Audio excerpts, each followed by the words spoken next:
How far would you go to be the best? The number one in your industry? You've got to be willing to put everything on the line. And today's story is about a man who did just that. A man with dreams to be the number one bouncy castle business. He wanted to be the jumping castle god. But unfortunately, he flew a little too close to the sun and his wings burned up. Well, not really his wings. He just burned up every business that also sold jumping castles. He committed a series of arson attacks on rival bouncy castle businesses. His name is James Balcom, and he looks like a silly character you'd make with the Dark Souls character creator. He's currently serving an 11-year sentence for all of this, and I just found the whole story so wild. I legitimately feel bad for all of the rival businesses because a few of them lost their entire business to his arson attacks. So there were very real victims and very real trauma from it, from having their literal place of work be lit on fire and fucking incinerated by this madman, this lunatic. So I wanted to go over this story here because it's a weird one. Did you see the video on Melbourne's bouncy castle king that was jailed over a string of fire attacks on his rival bouncy castle businesses? Oh my god, what? Anderson threw a Molotov cocktail through a smashed window at a business, causing a huge blaze that engulfed the factory and destroyed 110 jumping castles. And it looks like he's going to jail. And it looks like he's done quite a few of these. This is very interesting. This happened last month. You've been holding out on me? Why didn't you tell me about this? Jumping castle operator jailed over arson attacks on Melbourne rivals. James Balcom set on destroying rival businesses that if one fire caused minor damage, he commissioned another. Wow. He desired to be the number one in Melbourne's jumping castle game, and it's seen him jailed for up to 11 years over a series of arson attacks. What a crazy thing to commit your life to, being the number one jumping castle guy. The whole bouncing castle cartel. It's so weird. It seems like most often the most unhinged business people are the ones in like the children's entertainment center or sphere. Like the bouncy castle guys running like an arson unit to take out competitors. Surprised this isn't from Florida. Fucking true. Amen. I am almost disappointed it's not from Florida, if I'm being honest. The County Court of Victoria heard that Balcom, whose company Awesome Party Hire was ranked number one on Google after he commissioned the attacks on rival businesses, was arrested after he ordered that his own shed be torched. Galaxy Brain covering his tracks. No, I'm not the one behind the arson attacks. Look, someone lit my empty shed on fire last night. We have to put a stop to fucking Firefly ASAP. Please, God, anyone, the Human Torch has gone loose. He's rogue. Only way to stay on top. I would argue the only way to stay on top is to legitimately be the best jumping castle business as opposed to the only one that's not lit on fire. For example, let's say I'm in the market for getting some bouncy castles and I really want high quality product. I'm checking Google and Awesome Party Hire's number one. But then I scroll down and it says like all of the ones underneath it are literally cremated. I'd be like, this is fishy. I'll just get a bigger birthday cake. Fuck the castle. I feel like there'd just be like a very big red flag if that is the only jumping castle business that's left standing. 3 days after a March 2017 fire, Anderson was arrested and subsequently named Balcom as the instigator of the blaze and the attacks on rival businesses. Oh, so this has been going on for a while. Balcom, 58, appeared on Thursday by video link from prison in the county court where he was jailed for up to 11 years. Balcom has already served 2 years and 5 months and will be eligible for parole after 7 years and 10 months. Damn. They got him. I really am imagining like a Godfather situation. Like, it really seems so fucking intense in the bouncy castle game. You come to me on the eve of my daughter's birthday party and light my bouncy castle business on fire. You got some nerve. It's a dirty game in a cruel world. Yeah. It's not easy to put a smile on the face of children. It comes at a cost. And that cost is fire and flames. They're bouncing on the backs of the corpses of other bouncy castle businesses that came before them, and they don't even know it. It impacted the lives, livelihood of others and caused significant loss, suffering, and emotional trauma. Yeah, I mean, yeah, arson will do that to you. One business was targeted 3 times. At that point, just hire full-time firefighters on standby. That is so interesting. What does he look like? I want to look him up.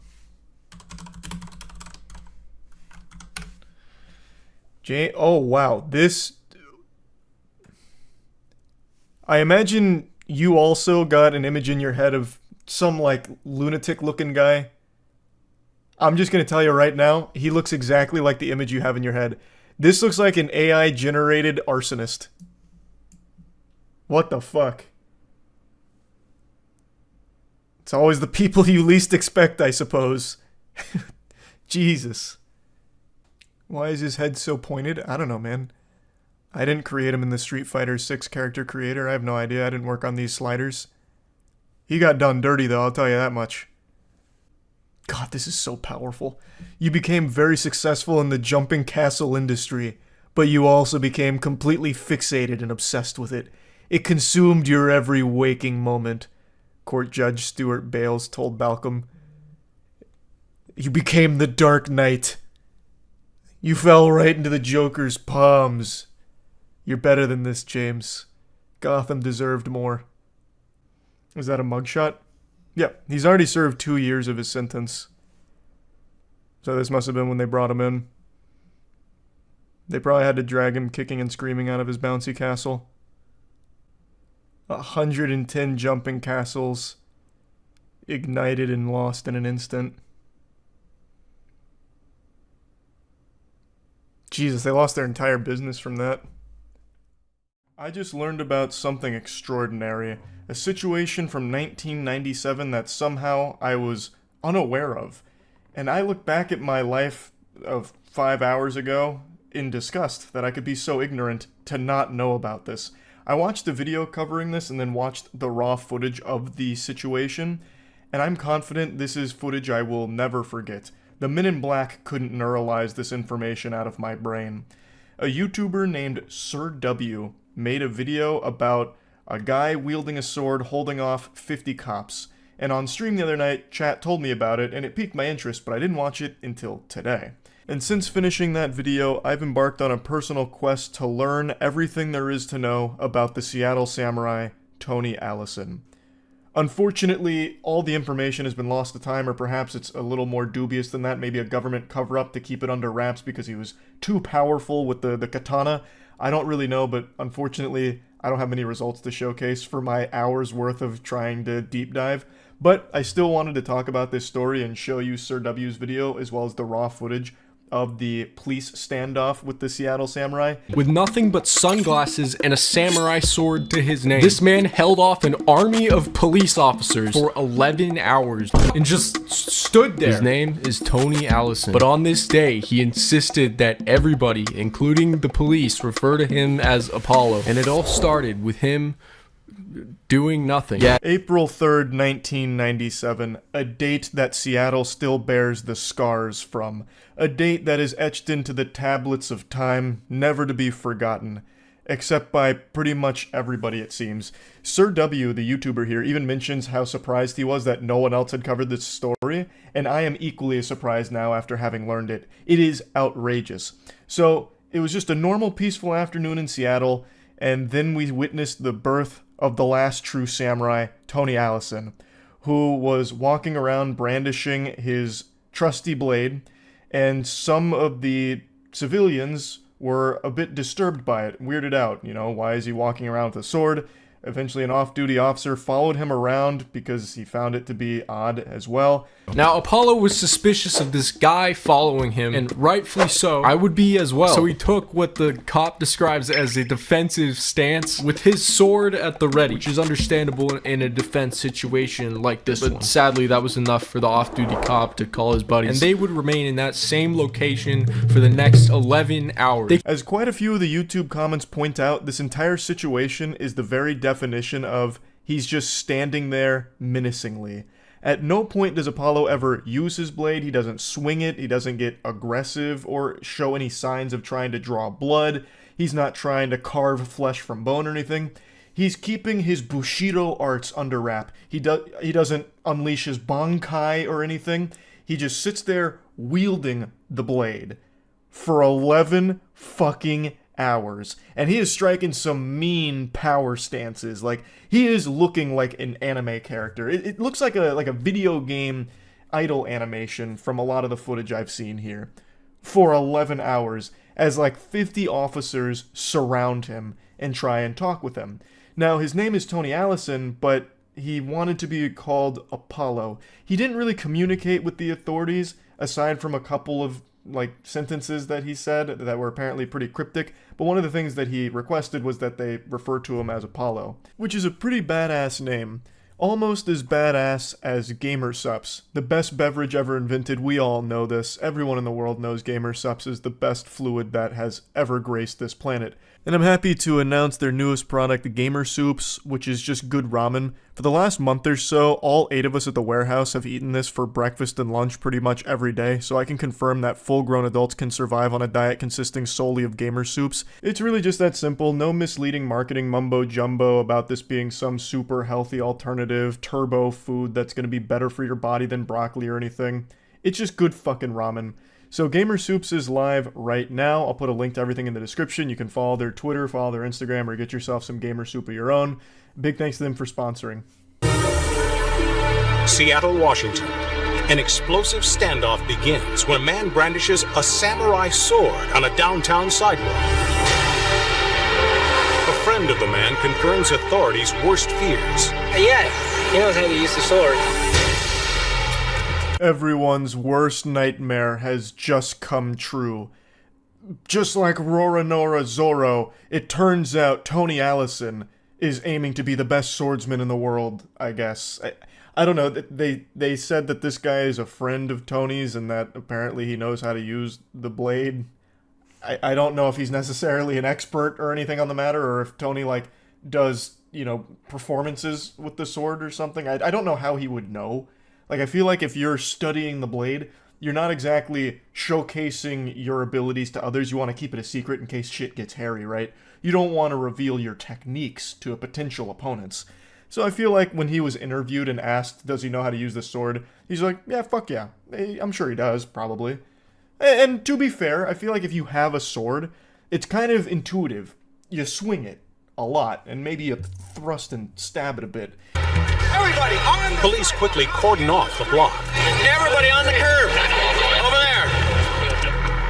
A SWAT team arrives and surrounds the man. They begin talking to the suspect, trying to persuade him to drop his weapon. They got the whole force out here like they're trying to apprehend Cobra Commander. I'm assuming there was no other crime going on in Seattle because they got the entire department to come down here for a fucking field trip. Maybe crime stood still, for this entire day, just watching the Seattle Samurais standoff. I don't really know. But it's a huge response. And they're trying to talk to him, but like I said, he wasn't in a very talkative mood, aside from letting them know that he wants to be called Apollo. Now, according to Sir W's video, they tried to bribe him. I'll go ahead and play this section for you.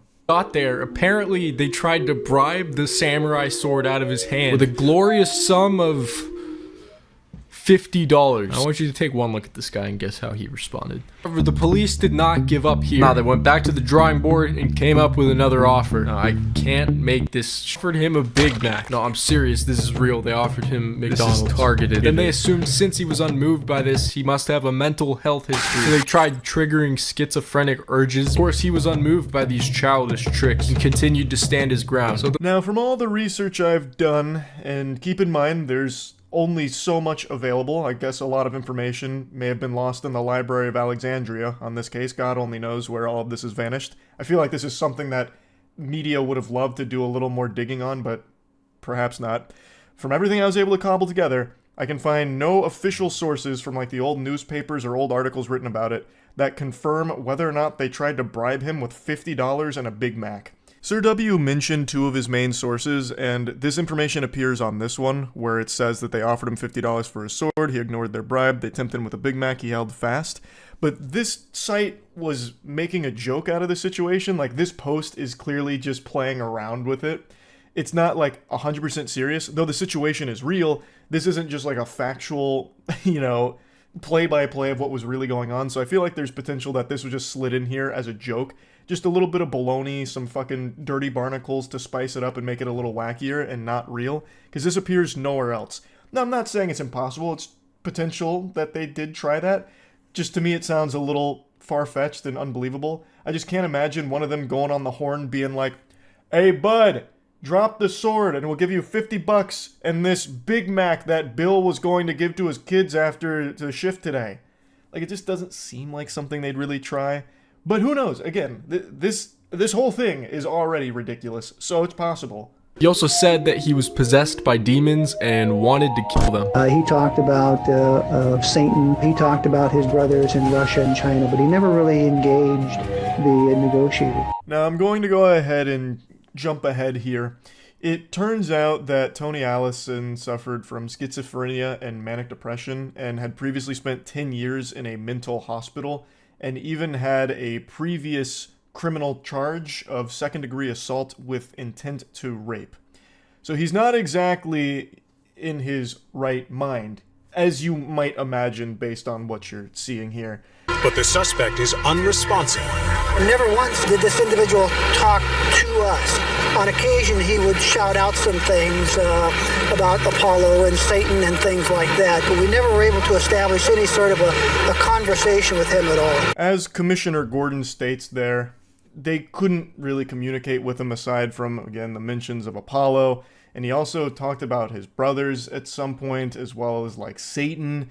So it was very much a mental health crisis moment, which is why I think this lasted so long, because authorities really didn't know how to handle something like this, especially back then. I feel like they were even more in the dark on what to do in a situation like this. So they spent a long time in just a complete standstill for 11 hours, trying to talk to him, trying to get him to drop the sword and reason with him, to no avail. So then they started to brainstorm some more aggressive ideas. They load their guns with special bean bags that strike with the same impact as a heavyweight boxer's punch. They're designed to halt, but not harm suspects. Unable to convince him to stop, police fire the bean bags. The suspect retreats, but he endures round after round and shows no sign of surrender. Have you ever seen anyone this resilient? An immovable force. What a titan. I almost feel bad for the beanbags that struck his body. They probably just fucking exploded on impact, just vaporized. I tell you, the katana he's wielding is not the only thing made out of steel there. His body is also made out of steel, forged just as powerfully as that blade he uses. But he did retreat. He didn't necessarily like getting hit with the beanbags. As night falls, the man still refuses to relinquish his razor-sharp sword. 8 hours have passed, and police must try to disarm him another way. But the man shakes off the tear gas with almost superhuman strength, never releasing his weapon. They tried to tear gas him, which he just shook off with ease. He looks mildly uncomfortable with the tear gas. It actually is like borderline superhuman. The SWAT team has one final option. Use fire hoses to remove his sword. In a highly orchestrated maneuver, police pin the suspect down with a ladder, pole, and riot shield. And that's how the last samurai was defeated. An 11-hour stand. As the YouTube comments also pointed out, very few samurai throughout history can ever claim that they held off an army for 11 hours alone on the battlefield. So a very impressive feat. The fire hoses knocked him down, and then they said that they did a textbook maneuver claiming that what they did next was by the books, like really, standard procedure pretty much, where they pinned him with a ladder and a pole and a riot shield. To me, that doesn't really seem like something they practice. That's probably not in any SWAT training textbooks, I would imagine. Of course, I'm not SWAT trained, but that just seemed like they started to improvise. Like when he fell, they're like, all right, what do we got? What do we got? Give me that ladder, grab that broomstick, and then your riot shield, just sit on top of him. All right, go. And then they did, and it happened to work. So after this, he was once again put in another hospital, from what I've read, and he hasn't been seen since. Except Sir W actually did a bit of super sleuthing of his own and may have found evidence that the Seattle Samurai is still out there. 2021, a dad was with his son at Bitter Lake Playfield, and while passing by a homeless encampment, spotted this distinct shiny object sticking out of the debris. Now, the location of this park happens to be about 50 miles away from Western State Hospital, or a mere 8.2 miles away from where this whole thing began. That's one of those stunning moments in a movie where the audience just goes, like a huge gasp. What a great find from Sir W there, because that does look like the same blade that he was wielding, and it's pretty close to where this standoff happened. And it's also such a cinematic conclusion, it actually looks like the end to a Dark Souls game. After you beat the final boss and the final cutscene's playing, and then it's just like your +10 moon veil stuck into the ground there. Like, that's what that whole scene played out like. Now, of course, it's not really a happy ending because it seems, if this really is him, that he is still homeless and must not have gotten the help that he needed, which is extremely sad. Really, the whole situation is very sad, but it's one of those odd things that I can't believe actually happened, and even more peculiar is that nobody has ever really talked about it. So yeah, big thanks to Sir W for shining a light on this story. It was a pretty fascinating one. That's about it. See ya. Yesterday I learned about an extremely tragic and weird situation involving the mysterious death of a 26-year-old Brazilian YouTuber named Carlos Medeiros. On December 25th, he was reported missing. A big search ensued to try and find him, and eventually one of his childhood friends saw his body poking out through the dirt on a couple's property. Upon digging up the area, they found Carlos Medeiros' corpse. It was buried in a shallow grave on this couple's land. And when asked about why his body was buried there, they said that he had died during a night of cocaine-fueled sex and passed away during an orgasm while fucking the homeowner's sister. Must have been the biggest nut ever busted, because this one sent him to meet his maker, according to their story. Between the drugs and the sex, he had died in their home, and the couple said that they panicked, didn't know what to do, they were afraid to call an ambulance, so they came to the conclusion that it would be best to just bury his body in their yard, which is an unhinged thought process. But obviously, this is a little suspicious. This is one of those smells that smells smelly. It just doesn't make any sense. How could not one but two people, multiple sentient human beings, reach this awful idea? It makes them look extremely guilty if they're truly innocent of no foul play. Why would they think to bury this body instead of just calling authorities to report what happened? It doesn't add up, especially when you consider that they had previously lied about this whole situation.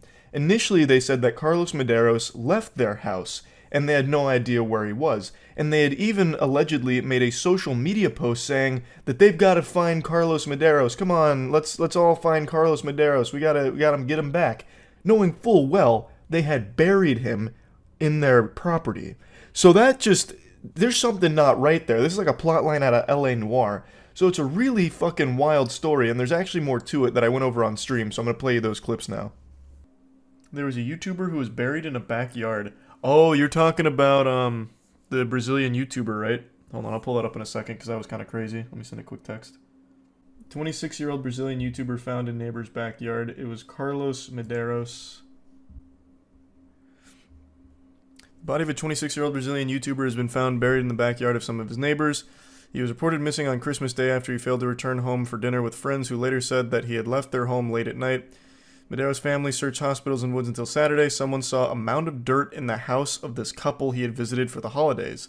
They went in and saw my brother's t-shirt showing in the dirt. They called the police, who went there and found him buried. So, here's their defense. The couple who owned the home claim that the influencer died while doing drugs and having sex with Caroline's sister. The couple's version is this. They buried him because they didn't know what to do with the body. That is the most dog shit defense I've ever heard. What do you mean you buried him because you didn't know what to do with the body? You just call the police. That's nobody's first instinct. To bury a body is such an incredible time commitment. Like, there's no way that was just impulsively done. It's not like, all right, just quickly throw him in this fucking, grave we made.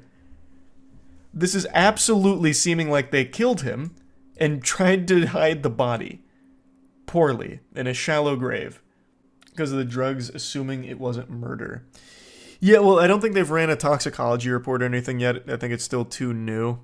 But they're saying that he allegedly had an overdose while taking Caroline's sister to have sex in the bathroom. At the moment he was having an orgasm, he felt unwell and fell dead. Which I don't believe for a fucking second. Because, I would believe it if they didn't bury his goddamn body in their garden. Also, if that is how he died, what a crazy way of going out. That is a rock star's death right there. Man's out there fucking boofing meth, all kinds of shit. Making a cocktail of ketamine, all kinds of wild shit. Has sex and dies during an orgasm. What a way to go to Valhalla. Merry fucking Christmas, I guess. I guess so. But I don't believe that story. I really don't. If the report indicates that his death was accidental, the couple will be charged with concealing a corpse. If it is proven that he is murdered, the man and the woman will be charged with homicide. Simple enough. The Post reported that the couple turned themselves in to authorities on Sunday. Now an autopsy will determine the cause of death. However, police said that they found evidence of stab wounds. Strangulation, or gunshots on the body. I think they meant found no evidence. I think that's what they meant to say. Because that reads as though, this is an open and shut case of not being a drug-related death. There was gunshots on the body, but it turned out what actually killed him was the weed he smoked 2 hours earlier. Gunshots were circumstantial, not significant. Or is not a typo. I think this has to be a typo here. I'll go to another source that really feels like a fucking typo. Yeah, let's go to this one. Oh, fuck, it's the Daily Mail. They probably just copy and pasted this article. This one's saying that they're claiming that he took cocaine and had a heart attack while fucking. And they said that they were afraid of calling an ambulance. This is where they found the body. This was the grave they dug for him, I guess.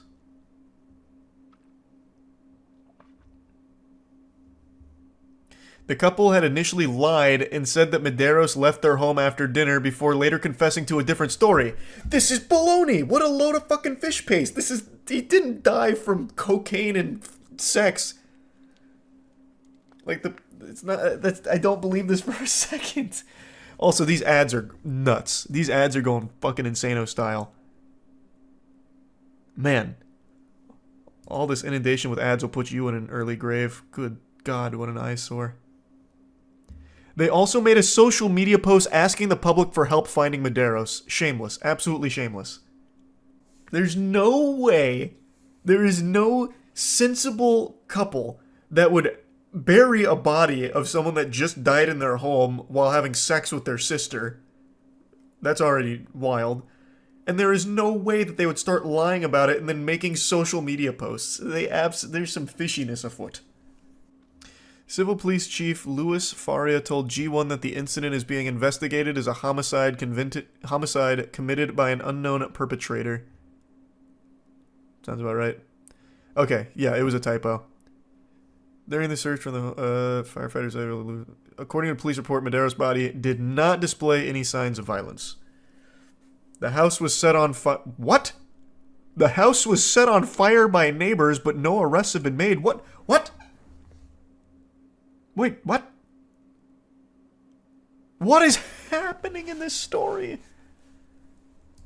It's like an episode of CSI that just keeps going. So their house got set on fire? Residents in the Brazilian town set fire to the home where the body of the influencer was found buried. Jeepers creepers, Jiminy Christmas! Mob justice. Yeah, that's what it seems like. It reminds me of the second Halloween movie, Evil Dies Tonight. And then they just torched it. Imagine the evidence destroyed in that fire, though. Yeah, it's not a very well thought out plan.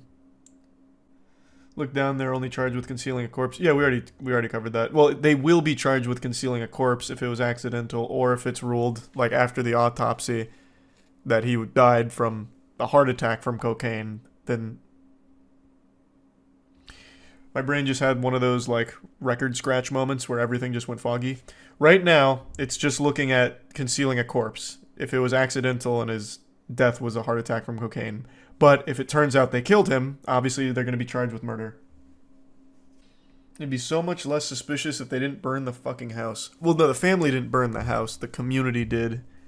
Assuming that there was foul play afoot here. They hid the body and then lied. And then made a social media post like, where is he? We gotta find him. When he was in their backyard. And they're lying about that too. Oh, interesting. So you're claiming that the couple burnt the house down to hide further evidence. It wasn't the community. Oh, an interesting theory. That seems like a really drastic step to take. When they could have just scrubbed it all with bleach. Yeah, but they did just bury a body in their backyard. Yeah, that is also pretty drastic. True, true. Having your wedding outside should be an actual crime or an unforgivable sin. Every wedding I've been to has been an outside wedding, and it has been truly miserable. And they haven't all been in Florida, you fucking pseudo-intellectuals, alright? I know it's hot in Florida, so obviously it being outside would make it miserable, but I've been to some up north as well, and it's fucking miserable every time outside. So here's a little pro tip, a little life hack, a little 5-minute craft for anyone planning a wedding right now. Do all of your friends and family a favor and don't have it outside, you goddamn selfish asshole. Outside weddings fucking suck. Just think about it. It's fucking sunny out. It's shining in their eyes. It's hot out. And if it's not sunny out, it's cloudy. That's not romantic. That's not cool. It looks like it's a bad omen for your marriage. What is the benefit to having it outside? You feel me? Don't do it. Just don't do it. Let's go ahead and check out this new video from a outside wedding where a man faints and pisses his pants. Not to spoil anything for what's about to happen. It's a very interesting video that I think really puts in a nutshell the outside wedding experience.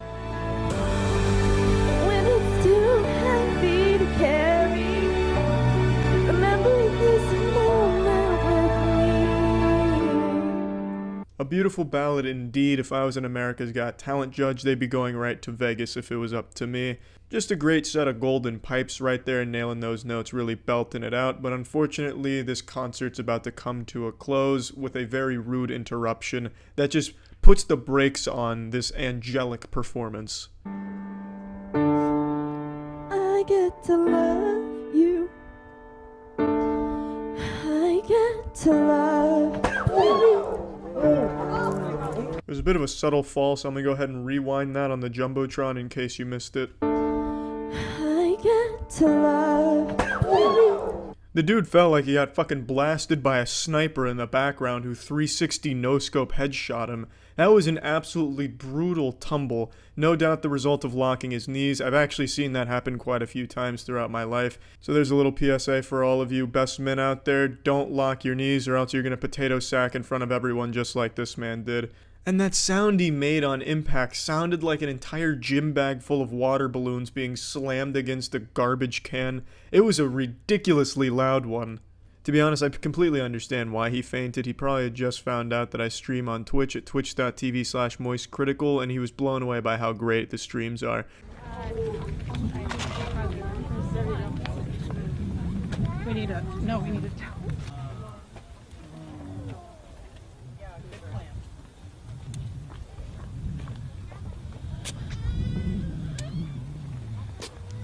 I couldn't decide if this was real or fake at first, but the way that man fucking kissed the concrete, I'd have to say this is real, or this man is the world's most committed actor to the skit.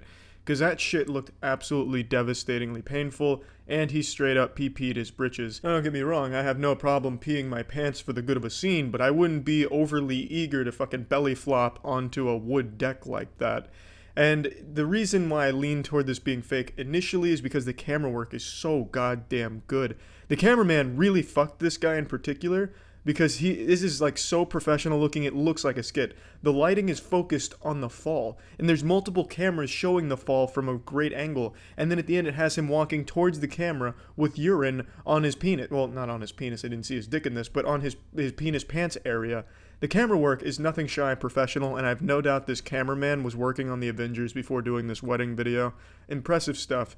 And also, that girl can now brag to her friends that her singing was so good it knocked a man out. Like how opera singers brag about breaking glass with their voice. She can one-up them now. Fucking crazy. This is a real trooper right here. Because he said, you know what, you guys might not be enjoying the singing? Fuck it, I'll take this fall for all of us here. This is for you, Cody, up there on the altar. Crazy shit. What a video. And let it be a lesson. Stop having your weddings outside. Now, again, I don't think the guy had anything serious happen, at least I hope not. It really looks like a textbook case of knees buckled for too long and then losing consciousness temporarily. You see it all the time at weddings because you're standing out there for a long time, not moving, and people forget to like wiggle their toes or bend their knees or anything like that. Then eventually shit like this happens, and it happens a lot at weddings, and the heat certainly wasn't helping. So again, let this be a lesson. Stop having your weddings outside, please. Now, I do feel bad for the guy because none of this is his fault, and I hope he's okay. And he shouldn't be embarrassed. Hopefully he's not embarrassed. I think everyone can recognize that this is just very unlucky, and hopefully he's just taking this whole thing on the chin. And I don't just mean the floor. fucking nailed that one. I'm kind of proud of that one, honestly. But yeah, again, not his fault. Hopefully he's, all right and not embarrassed about the whole situation because it's a fucking great video, honestly.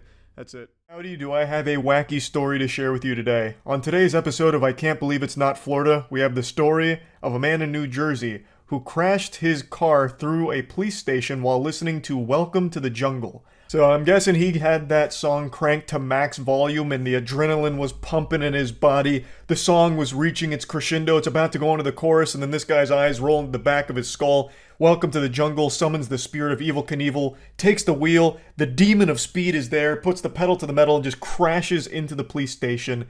And then he, celebrates, kind of. It's an unbelievable clip here from the surveillance camera footage.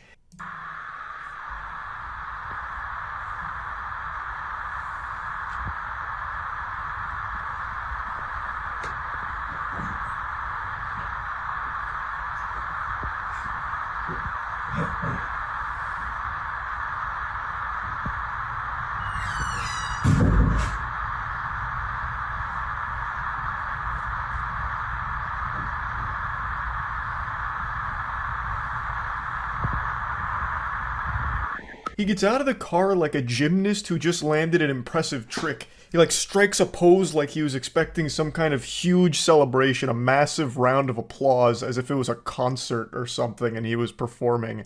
It's almost impressive just how much gusto he gets out of the car with. I don't know what he was expecting to happen next. Man thought he was in an audition for Expendables 5, I guess. He's a fucking action movie hero. I have to wonder what he thought would happen next. Maybe he expected them to let him off with a warning because it was so cool. The officers would come out there and just be like, brother, that was the most badass thing I've ever seen. Fist bump. God bless America. Now get out of here. This is your warning. But unsurprisingly, they didn't just slap him on the wrist and send him on his way. He is facing potentially life in prison, not only for this incident, but he actually did something very similar previous to this. This isn't his first rodeo with crashing a car into a building. So apparently he had crashed his gold Toyota SUV into a garage of a private residence to try and scare and harass the homeowner, which he is still facing charges for right now. So this fucking dangerous, unhinged goofball treats motor vehicles like they're missiles.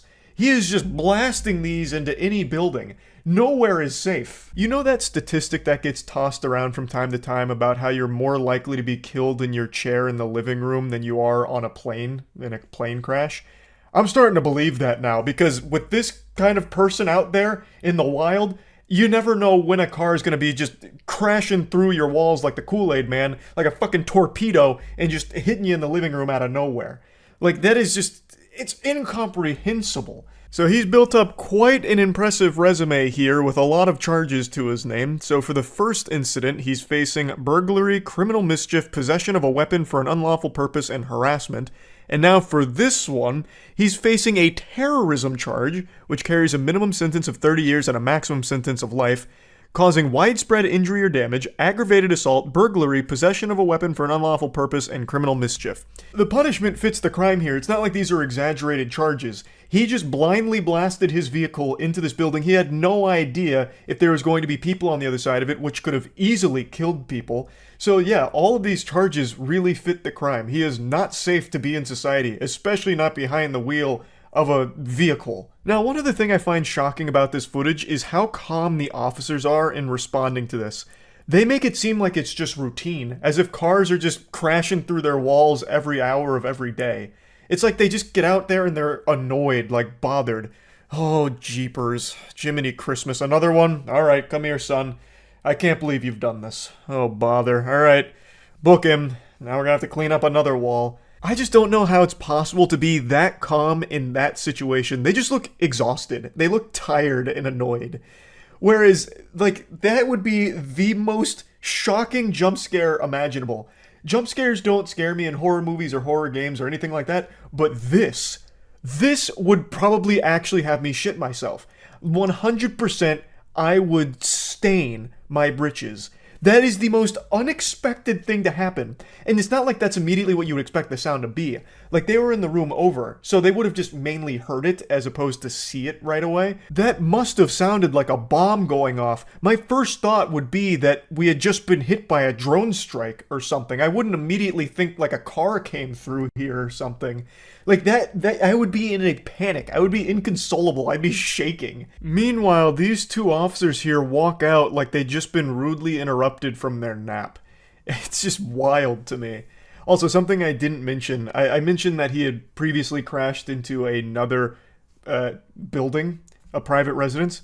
Well, what I didn't mention is that first crash had happened only minutes prior to this one. So this guy was just on a rampage. He must have been looping Welcome to the Jungle here, and it was bringing the worst out of him. Now, they haven't disclosed what the motive could have possibly been for crashing into the police station, but here's where I come into the equation, because I'm about to crack this case wide open. This is what I think happened. This is my theory. I got the corkboard up with a bunch of red lines drawn to a bunch of different scenarios. So let's piece together what we know for sure. His first crash into the private residence was due to a disagreement with the owner, and it was meant to scare and harass them. I think right after he committed to that, he knew shit was not going to go well for him, so he wanted to go out with a bang. So then he drove a few minutes away to the police station and turned himself in the only way he knew how. With Welcome to the Jungle sending him off like a WWE walkout song and a giant fucking explosion here of crashing through the building. I think his motive was truly he had just ruined his life prior by crashing through the private residence, and he just decided to go all in into the lunacy and then crash through the police station. That's what I think happened here, because there's no other potential explanation that I can think of, not even in the realm of science fiction. Like, I can't think of, maybe a possession or something, or like some kind of alien event or anything to try and explain away what could possibly have led to this.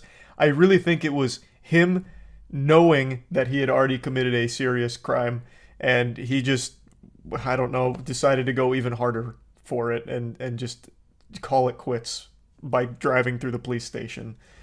Or another very likely explanation is he has severe mental illness and completely fucking snapped.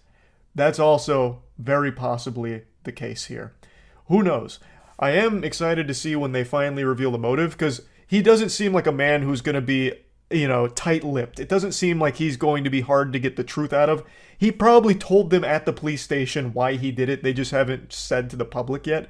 He literally got out and celebrated like he just scored a fucking touchdown in an NFL game, right? This isn't a guy who's going to be super hard to get to the bottom of with his reasoning. He's probably an open book who will just tell them why he did it. But yeah, anyway, I just had to share this story and clip with all of you because, my goodness gracious, that is like something you would see as a fake headline in like the background of a movie or a game or something. Just something that people would make up because it sounds ridiculous, but it actually happened. So yeah, that's really about it. So yeah. See Jack Owak coming back with the new energy drink called AI Energy. Is that real? Someone mentioned Jack Owak was coming back, but I didn't know it's called AI Energy. It's the new venture from Jack Owak, the original founder and creator of Bang, and it aligns itself with the relentless pace of artificial intelligence technology innovation. He really thought just slapping AI on it would get people to be like, oh, it must be something like new and interesting. Does it have the super creatine in it? That was the big thing that got Bang sued into oblivion, is Jack Owak and his stupid super creatine. Not a whole lot of info right now. But Jack Owak's behind it, you know there's gonna be titties. Where there is Jack, the milkers will be following. Yeah, it's the Bang Energy guy. I wonder if he made a YouTube video announcing it. Oh yeah. Oh wait, no, this is Joshua. Does he not use his channel that much? Hello. The trailer for the AI Energy is called AI Energy, A New Era for Energy.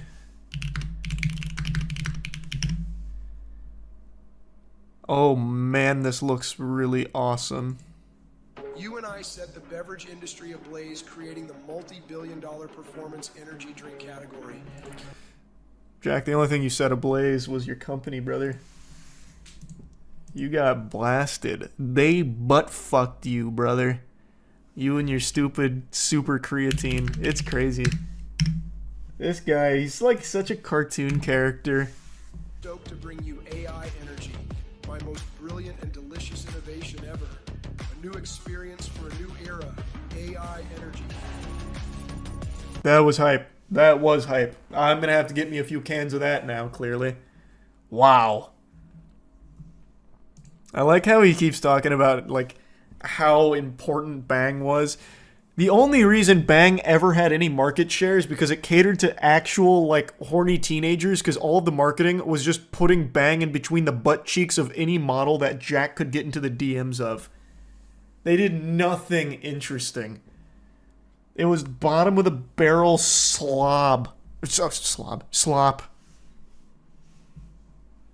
And he had the gall to say that it had some made-up garbage in it called super creatine. There's no way he thinks this looks good, right? Oh, he does. He is delusional. Like, fully delusional. This man is high off his own supply. That super creatine has rotted his brain. Have you not... We've already been deep down the Jack Owak rabbit hole. But have you not, like, actually seen or heard from him? Like, this is a clip that put him on the radar for a lot of people. What was the name of the show? It was like Dress My Wife. Like, the dude's just unhinged. And the way he dresses like a GTA character. Does he still have his super creatine videos up? No. I think just Fillion has a few of them, and then here's me making fun of him.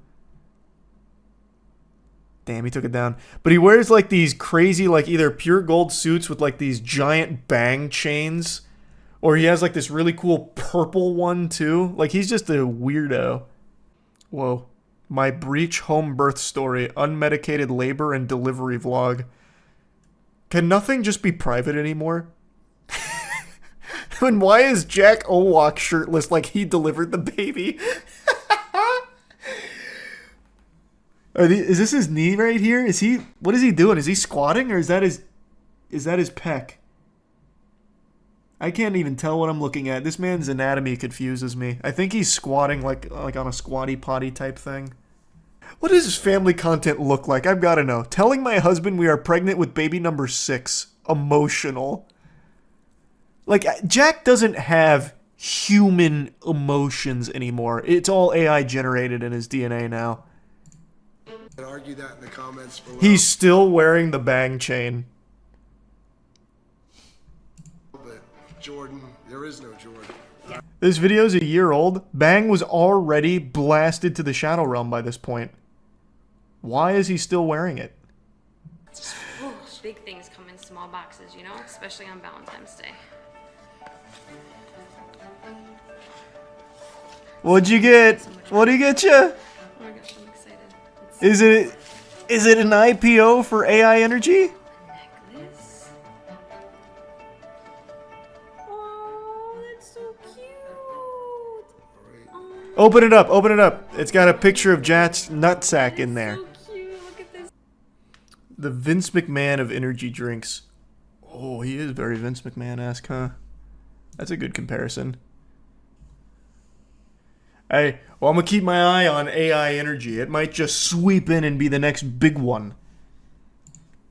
It's already off to a booming start with one article being written about it from Beverage Digest.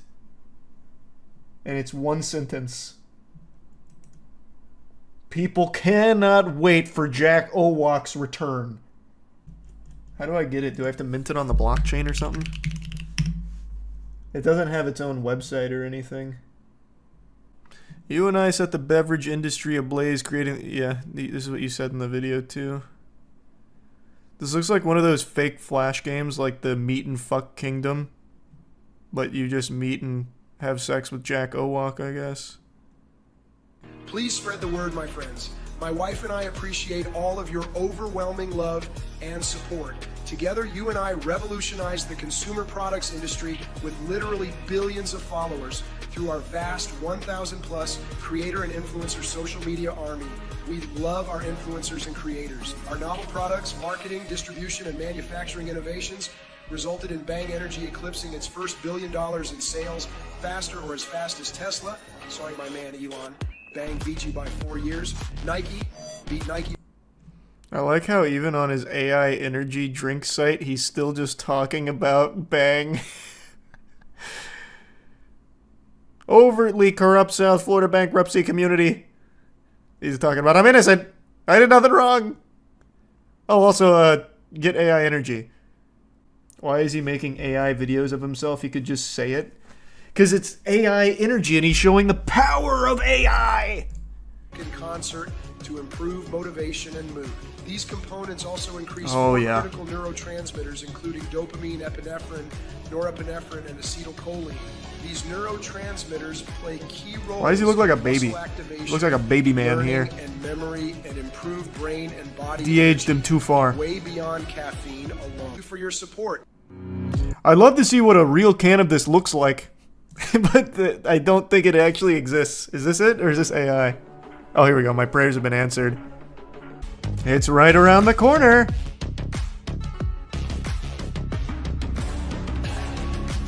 I feel like smoking would be healthier than drinking this. Feel-good sensation will excite beyond your wildest imagination. He's just saying actually nothing. Nothing he has said right now means anything. Oh, they become experts in artificial intelligence.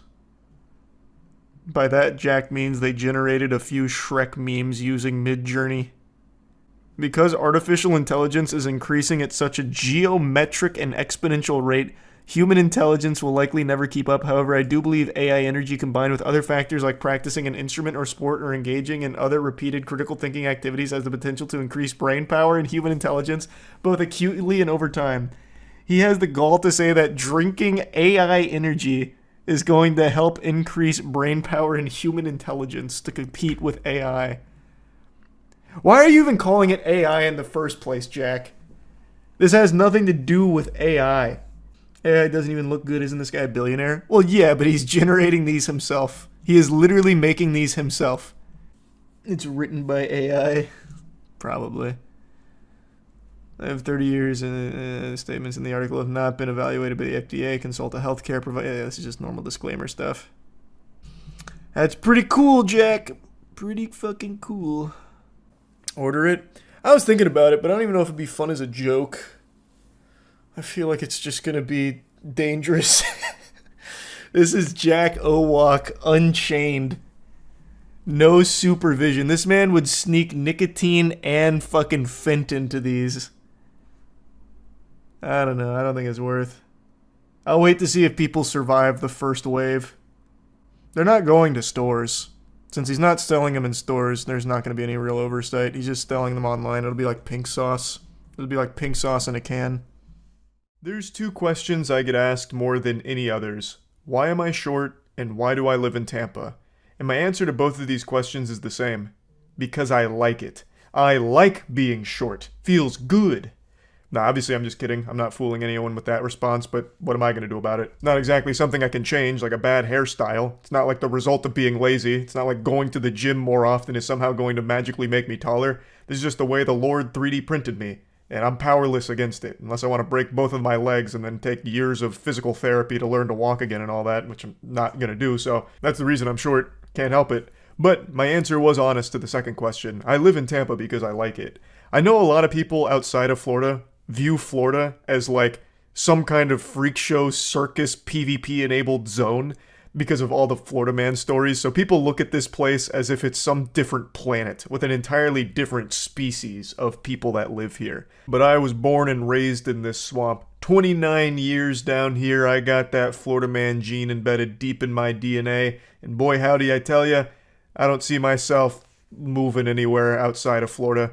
I think even when Florida ends up entirely underwater, it'll be like the new Atlantis. The Florida people will persevere. We'll grow little gills, and we'll have our own new society underwater. And we'll still probably have Publix too. I got a little lost in the sauce here. The whole reason I'm even talking about Tampa to begin with is because of a local news story I read today, coming from my neck of the woods. And it's some pretty deplorable shit here. So I wanted to share this because it made me ashamed of my fellow Tampa enjoyers. You are watching what cops say is a terrible crime committed by a brilliant chemist. First, he's seen filling a syringe with some sort of substance. Then he places the syringe under an apartment door. Now, he's no Walter White or anything, but this guy is apparently a very gifted chemistry student. He was enrolled at the USF PhD program and, according to all the reports, was very gifted. And what did he do with those gifts? Well, he delivered them like Krampus to a family's doorstep and brought a lot of problems for them. So he was injecting these chemicals under their doorstep for months, and it caused the family and their newborn baby to get pretty ill. Umar Abdullah and his wife had just had a baby. Almost immediately, they say, their downstairs neighbor, then a PhD student in chemistry, began complaining about noise. Imagine being such a miserable piece of shit that a baby crying makes you so upset that you decide to try and assassinate the whole family because the noise is too much. Like, that's bafflingly evil. I understand that a baby crying or being noisy can be a bit annoying, but I just don't know how it can make somebody snap like this. I had an apartment in downtown Tampa, and you can only imagine the things I was hearing there. Between some occasional gunshots as well as some wackier noises. Like a long time ago, I even posted a video about how there was a whole group of frogs that used to fuck right outside of my window of where I slept. And it made it very hard to sleep because they were being real rowdy. But you know what I didn't do? I didn't go out there, take a bazooka and blow up the frogs. You know, I didn't go out there with a sledgehammer and tear up the orgy by killing all the frogs or anything. I politely knocked on the window occasionally, trying to, scare them away, like take this business elsewhere. I also more than once would open up the door out back of my apartment in order to rustle the bush that they were treating like a frat house to get them away. But the thing is, it never elicits such an extreme response. I get noisy neighbors are frustrating. Like neighbors above you that are just slamming around, like throwing bowling balls back and forth, just causing a ruckus at all types of odd hours. It's a headache. But this is not the same situation in the first place. It's a baby. It's a newborn baby. Obviously, it's going to cry from time to time. That's how babies work. That's just how it is. Like I just can't imagine the lunacy here to do something like this, which is basically attempted murder fundamentally, I would say. It's just fucking crazy. That's him skulking outside the apartment in Tampa. After my daughter was born, right after we came back from hospital, he started complaining. Then the family began smelling chemicals pervading the apartment. Everyone, including the baby, started getting sick. Psychopath energy just rolls up so casually, like this is just routine. Another walk in the park. No, business as usual. Gets the syringe out and then just blasts it under the door. I'm also a little surprised nobody else saw him do this. I guess I don't know how many residents there are in the area, but he walks around with the vial and syringe out. And no one really stopped to question that around the premises, that is. Or I guess maybe it's possible, since we only see him at the top of the stairs, he brought it out right before the camera catches him. But yeah, just very nonchalant about what is basically attempted murder. Became overwhelming, and that's when the new dad decided to install a hidden camera. At first, the surveillance video caught just a glimpse of the suspect. The next day, when the camera was repositioned, this happened, and the terrifying truth came out. Initial toxicology reports from police say the substance being pumped into their apartment consists of 2 strong opioids, methadone and hydrocodone. Now, to further explain, the family was aware of the chemical odor that was permeating through their residence, and they tried everything to get rid of it. They checked all the pipes, everything. Eventually, the landlord even replaced their water heater, thinking that that could have been a culprit, maybe something gone awry, malfunctioning in the water heater, leading to that smell. But the smell never went away, and they kept getting sick. The husband noted vomiting. It was just not a good set of circumstances. And that smell that smelled smelly just kept coming back. So eventually, the husband got a hidden camera that he could set up outside in a plant, just in case it could help lead to some kind of clues on where this smell was coming from. And that's when they learned who the villain was behind the smell. It was their neighbor that is still seemingly upset that a baby cries. Nobody tell him that he was also once a cringe baby that was making crying noises too, because he'd lose his goddamn mind on it, I guess. He's still upset about it, so then he turned to biological warfare. The suspect is identified as Xiuming Li, who got his PhD in chemistry at the University of South Florida. Abdullah says he got his family out of the house and then immediately called police. Li was arrested and charged with multiple counts, including possession of a controlled substance and aggravated stalking. This is a situation that, had this not been ultimately caught, could have resulted in someone dying. It's scary to think that something as simple as your newborn baby crying was almost a death sentence for this family, or their child at the very least, because it's a newborn. It's not exactly the best things to be inhaling, hydrocodone and methadone. Now, I'm not exactly the most familiar with these substances, as shocking as that is to hear, but it certainly sounds pretty dangerous to me. So I'm happy the family got to the bottom of it. Hopefully there's no lasting side effects from this whole ordeal on them. Hopefully everything's just smooth sailing from here. And yeah, this is just upsetting for all of Tampa. This isn't what we're about down here. Tampa is a place known for many great things, like bath salts and good neighbors. And this guy was not a good neighbor. So yeah, I just wanted to go over this a little bit just because I saw it. It's in Tampa. It's super weird. Anytime there's a Tampa-related crime, it feels personal for me as a resident of Tampa. It feels like, how could you? We're better than this, damn it. You're giving Tampa a bad name. Like, I just feel disappointed. Like, just genuinely disappointed. Atheists are video game addicts. I will tell you right now, I love that title. Put out a 2-hour documentary. You know what all these atheists have in common? Video games. Fuck them. What? They're gamers? Video games. And Harry Potter, you get on their channel, they're in fantasy land. That's all they ever do. Well, it's going too far. Harry Potter? They can't think for themselves. And games? They say, oh, you're crazy, Brother Powell, for believing in a creator. Oh, you're insane. No, you're crazy. And you need to get off the video game system, and somebody needs to preach to them the gospel of Jesus Christ, and so that they can be saved.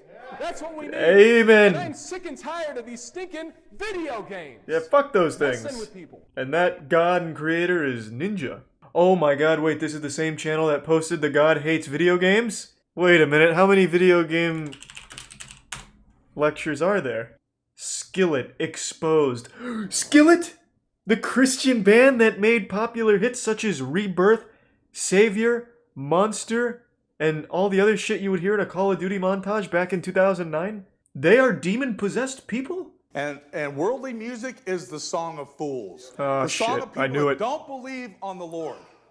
Why do you Music is worship the devil. some wicked whoremonger with okay. They're demon-possessed people. Lead singer John Cooper joins us now by Skype. Hey, to talk John, about their new you album, demon. Their faith and the ministry opportunities. What do you have to say for yourself? Well, what do you want? Every day, more and more artists or Here we bands go. in the Christian industry, this is an article I'm reading, He's speak not about in a bathroom. Oh, wow, he is in a bathroom. Wait, that's kind of nutty. It just shows how little respect he had for cbnnews.com, I guess. Ah, right, I have an interview.